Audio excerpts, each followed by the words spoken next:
Today we're looking at North Korea, the DPRK.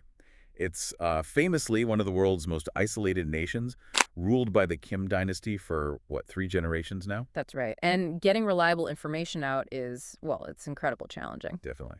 So for this deep dive, we're relying on things like defector testimonies, human rights reports, and open source intelligence, basically public data, satellite images. So let's start with daily life. Sources point to this really structured routine. Work 8 till noon, then a break, then 2 till 6. Specific break times. Right, like 10 minutes after 50 minutes work, or maybe 20 for farmers after longer stretches. But the mandatory 1 p.m. nap, that's interesting. And these self-criticism sessions. Yeah. Daily and weekly ones. Yeah. And it's not just about work, is it? It's about perceived ideological failings, even criticizing colleagues based on Kim Il-sung's instructions or Kim Jong-il's words. Sounds like a powerful social control mechanism.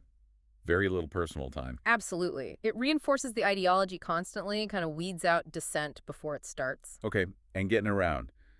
Pyongyang has a subway, trolley buses. True, but outside the capital, it's often walking long commutes, like 30, 40 minutes aren't uncommon, or bicycles. Bicycles are crucial in the countryside then. Taxis in Pyongyang are expensive, and traffic lights barely exist outside the city. Yeah, it really highlights that urban-rural divide. Limited mobility impacts everything: jobs, markets, healthcare access, especially rurally. And food. The typical diet sounds pretty basic. Mixed grain rice, maybe corn rice. Packed lunches are common, often the same thing. Maybe, if you're a bit better off, kimbap or fried potatoes. But underneath that, there's pervasive famine, malnutrition, rations as low as 300 grams a day. That's half the UN recommendation. It's a constant state of precariousness. Made worse by disasters, yes, but also by deliberate policy, prioritizing the military, the elite. And opportunities. Education seems limited. Only about, 13% go straight from middle school to university. Right. Most men get conscripted into the military for years. Women are assigned jobs, often demanding arbitrary assignments. Really restricts social mobility. Very little personal choice. It really speaks to the lack of individual agency in the system. Okay, let's shift to some of the unusual restrictions. Free speech is basically non-existent. Any criticism, even slight, of Kim Jong-un can bring down severe punishment on the individual and their family. Only the official narrative is allowed, and they control things like hairstyles. Blue jeans can be cut up. Apparently so. Even mourning periods have rules. No laughing, drinking, exercising. Disrespecting the leaders is a huge crime. And religion. Freedom is severely curtailed. Practicing religion, especially Christianity, is treated as an ideological crime. Life in prison, public execution potentially, owning a Bible, illegal. So those state-sanctioned churches are just for show. North Korea is officially atheist. Largely, yes. It shows the regime demands absolute ideological loyalty, control over belief itself. Information control is also extreme. Possessing foreign media, like movies or music. Can carry the death penalty now. It seems to have gotten stricter under Kim Jong-un. Secret police crackdowns are frequent. And the state runs all media, 3 TV channels, limited internet, just that Gwangyang internet. Right. It's a near-total information blackout, essential for maintaining their narrative. Even foreigners have to declare all media devices. Movement is also tightly restricted. You need authorization to travel between regions. Yes, and forced relocation is used as punishment. Trying to leave the country is illegal. Border guards can shoot. And foreign visitors are always chaperoned, right? Group travel only. Even living in Pyongyang needs approval. Exactly. Preference goes to the successful, the loyal elite. These restrictions reinforce isolation, prevent independent organization. There are other strange rules, too, like parents supplying school stuff, unique basketball rules. Limited car ownership, foreigners can't use public transport, strict photography rules. Though pictures that might look negative. It all paints a picture of a state micromanaging almost every facet of life. Which brings us to the hardships. Chronic food shortages, malnutrition are widespread. The arduous March famine in the 90s was devastating, maybe 1 million deaths.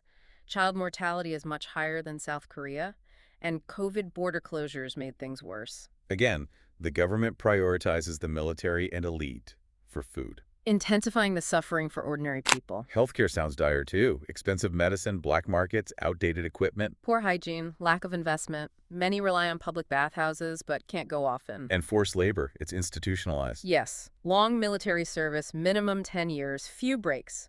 Assigned work on farms, construction, factories, minimal pay or food. Child labor reports, too. And the political prison camps. the Kwanli So. Conditions there are described as absolutely brutal, systematic exploitation. Plus, the lack of basic freedoms, speech, religion, information, movement, constant fear, surveillance. And harsh conditions, natural disasters, unreliable power means freezing winters, lack of heating, sanitation, clean water outside Pyongyang. It's an incredibly oppressive environment. The UN's 2014 report was damning.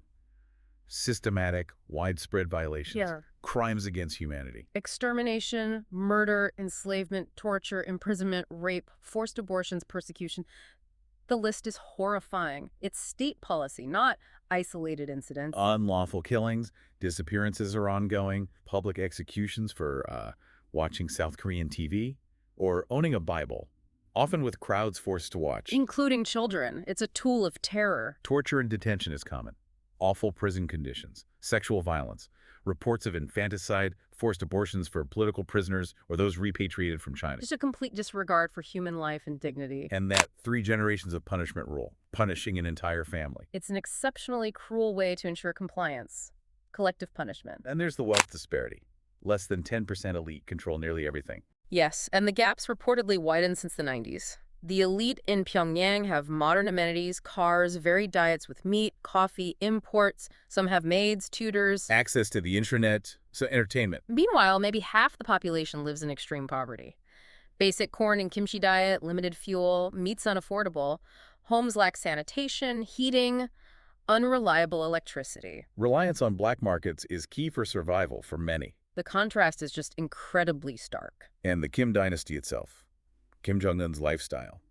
Extreme focus on safety, bodyguards, changing locations. Paranoia, maybe, but also incredible luxury. Lavish meals, yachts, millions on imported liquor. Foie gras, lobster, caviar, personal chefs, food tasters, multiple palaces, private islands. Super yachts, maybe 100 luxury cars, armored Mercedes worth millions, reportedly with a toilet inside. A private jet. Kobe beef, Iranian caviar, crystal champagne, expensive cognacs, millions in watches, grand pianos, thoroughbred horses, billions supposedly stashed in foreign accounts. This opulence, while the country suffers, is maintained how? Through that pervasive cult of personality, brutal suppression via security forces, prison camps, the 3-generation rule. Strict information control and the military first, or Songun policy, prioritizing the armed forces above all else. So, wrapping up this deep dive, the reality inside North Korea seems deeply troubling. Pervasive control, severe hardship, systematic rights abuses, and this extreme wealth gap. The contrast between the elite's life and the general population's struggle is just immense.